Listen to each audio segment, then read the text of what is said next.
Hey everyone, welcome back to M&MM IELTS. This is Manmohit. Now in today's video, I am going to share with you all another important and I would say a complex topic from your reading module in the IELTS exam. And the topic is called matching sentence endings.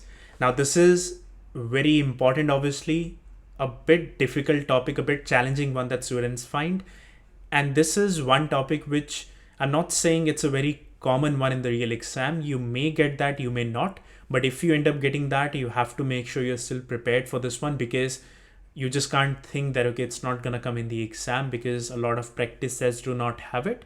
But yes, if you do get it, you have to be very prepared. In this topic, in this video, I would be sharing my tips, strategies, how should you follow, how should you do this topic in the real exam, and alongside we would be practicing a sample question as well at the end, just to apply all those tips and strategies that we have learned throughout to make sure we can excel in this topic as well. So this topic of matching sentence endings, as the name says itself, what would happen is there would be some sentences given to you which are incomplete, and then your job is to complete those sentences by just matching it with the given options.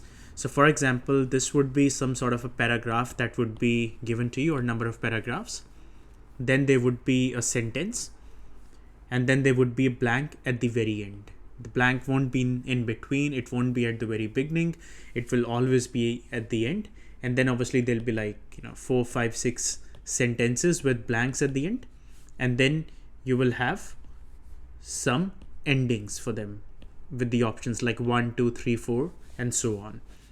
Let's say this sentence says, today is a bright, sunny, and then blank, and the options are day in Adelaide, night in Adelaide. So I'm just taking a very random and rough example just to show you how the question would look like in the real exam. And then you can say day, night in Adelaide, or any other options, right?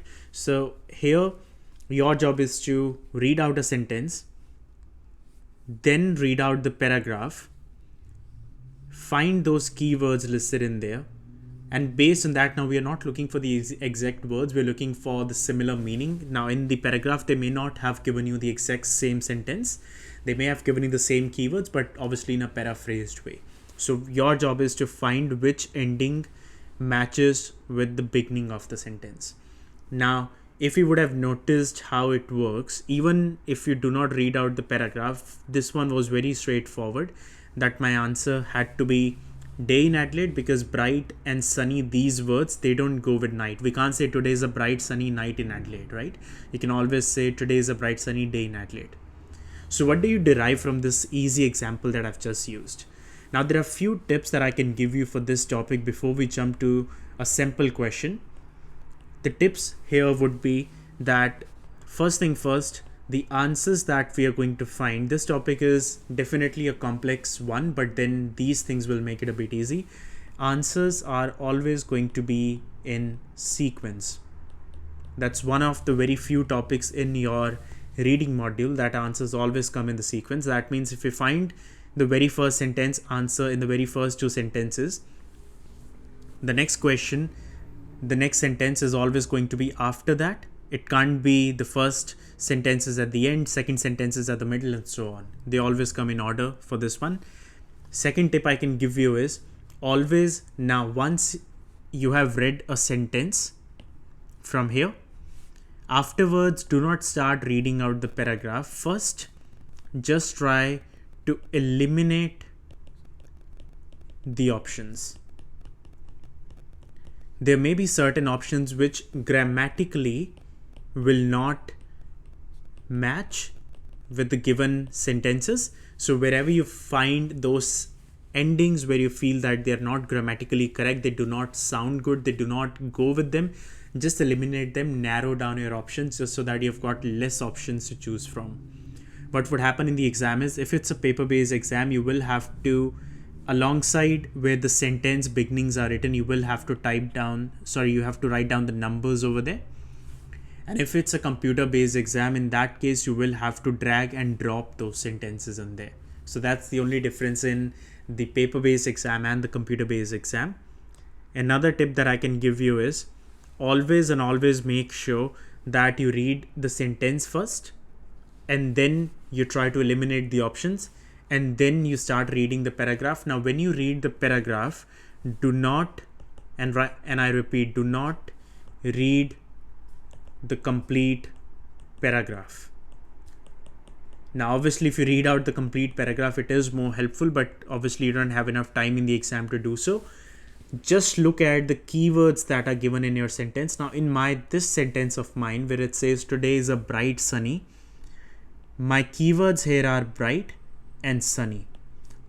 Okay, so always make a note of the keywords that are given to you, and then when you start reading out the paragraph, just skim and scan and find where the words bright and sunny are written. Once you find that, that's when you start reading out those sentences properly. Do not read the complete paragraph. You won't have enough time in the exam to do so. And one final thing is, now, like I already said, that we are looking for synonyms, and they would also have used the paraphrasing for the sentences. They won't just give it to you on a silver platter. They won't just give you the exact same words in the paragraph. They would be using synonyms. They would have paraphrased the sentences. They would have just molded the sentences to sound a bit different, but they will mean exactly the same. So this is what we are looking for in this particular topic. Now what I'll do is, I'll display the question right in front of you, the one that we are going to solve, and try to put all these tips that we've just learned into practice, and try to see how many correct answers can we get for these ones. I'll do one question for you. We'll do it together, and I'll give you one question to do it for yourself, by yourself after this, and give you 3 minutes for that. And you can pop your answers down in the comment section below, and afterwards I'll reveal the answers just to see if you have got them right or not. Even if you get them wrong, that's perfectly fine. We are all learning at this stage, but yes, try to solve them. Put your answers in the comment section below. So this is the exam question that is given to you in front of you now. As you can see, now this one, always and always, and if you have watched our other reading videos, we always say that if it's a reading module, the most important thing for you is always going to be reading out the question first, as in reading out the introduction first. Because if you don't even know what the question is after, you will end up messing up the complete thing. So prefer reading out what the question is about. By reading it out, I can see, look at the patient information leaflet. Match each of the following sentences with 2 possible endings. Now, like I said, it's very important to read out these keywords. What it says is that there is one sentence given. As you can see, one sentence given, incomplete one. But then you have to find 2 possible endings out of all these given endings over here. So there can be maximum of 2 correct answers that we have to find out, and we have to put our answers here. What it says is, write the appropriate letters A to M in boxes 6 to 13 on your answer sheet. So obviously in the exam, when you would be given those answer booklets, that's where you need to write down your answers. Otherwise in the real exam, you will just need to drag and drop these possible endings. So as you can see, they've given one example. There is a sentence, incomplete, Borodine tablets should not be given to. And then in the answer, they haven't given us just one option. They've given us 2 different options, A and M. Both of those options were the correct sentence endings for this one. What we'll do now is, I'll do the 6 and 7 question for you now. We'll do it together, understand how it works, and then I'll give you some time to do the question number 8 and 9. And that's what you can put down your answers in the comment section below to check if you have done it correctly or not. What it says is, like I said in my tips, we'll start reading out the statement first. I haven't even taken a look at what the paragraph is all about, what they have said in there. I'll say, Borodine tablets might be used to treat. Treat means cure. I always try to think of synonyms for the words, because I never know if I find the same ones given in the paragraph. So Borodine tablets, that's the name of the tablet. It may be used to cure, to treat what? So we're looking for 2 possible things that these tablets can cure. Like I said, it's the first question, so we always start reading from the top and we go all the way to the bottom. So I'll start reading out the text now. My first question says, what are Borodine tablets used for? And that matches exactly what we're looking for. Might be used to treat, what are these tablets used for? So my possible answer can be in this paragraph. Now it says, Borodine tablets are used to help relieve hay fever and conditions due to allergies, in particular skin reactions and a runny nose. So these are the keywords that they have given me. So they've given me hay fever, so it cures that. It cures the allergies, particularly the skin allergies. And what else it cures? And it cures a runny nose.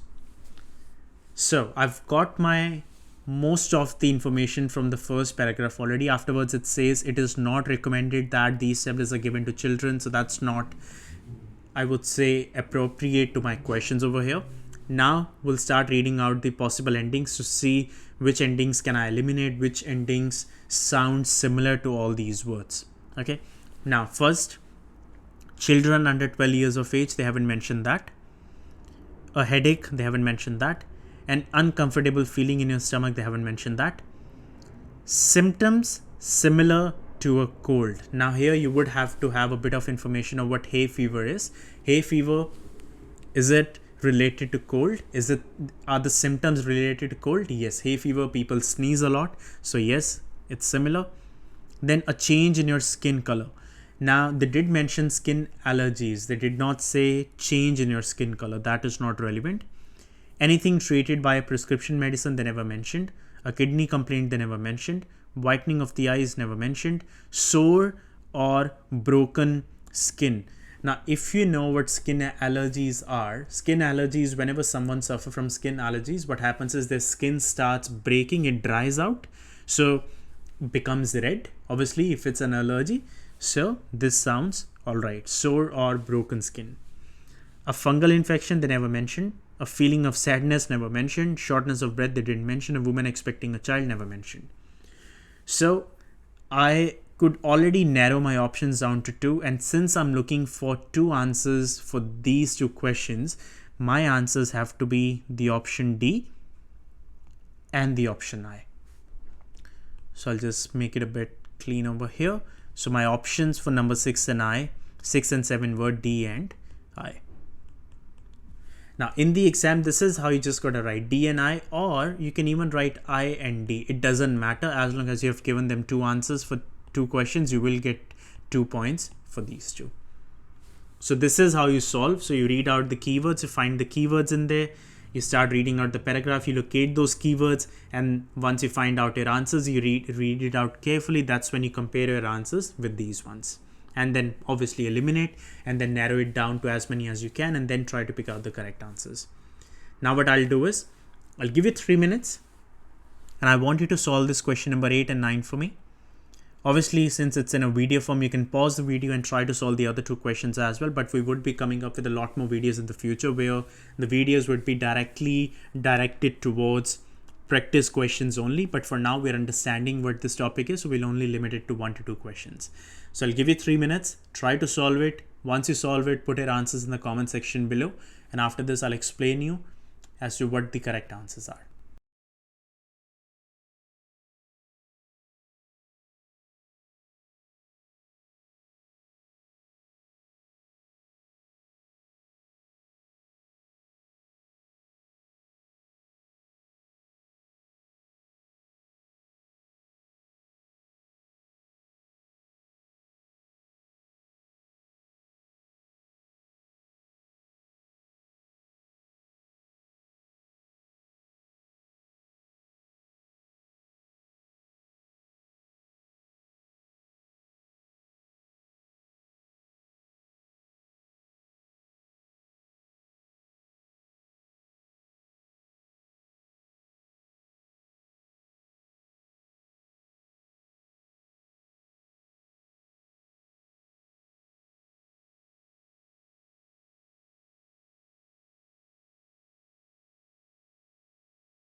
Okay, so the question said you must ask your doctor.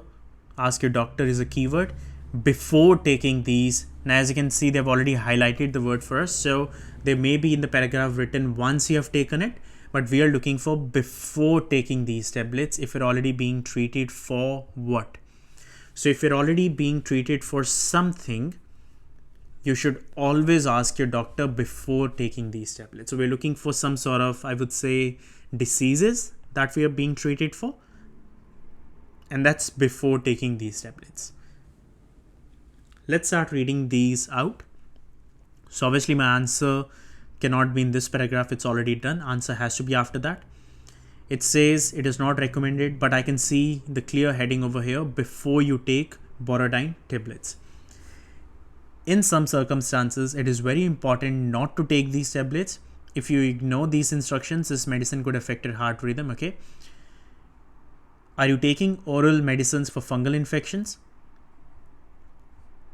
Have you suffered a reaction to medicines containing Borodine before? Do you suffer from any liver, kidney, or heart disease? If the answer to any of these questions is yes, do not take Borodine tablets before consulting your doctor. So they have given us three circumstances, three situations where you should be consulting your doctor before taking these tablets.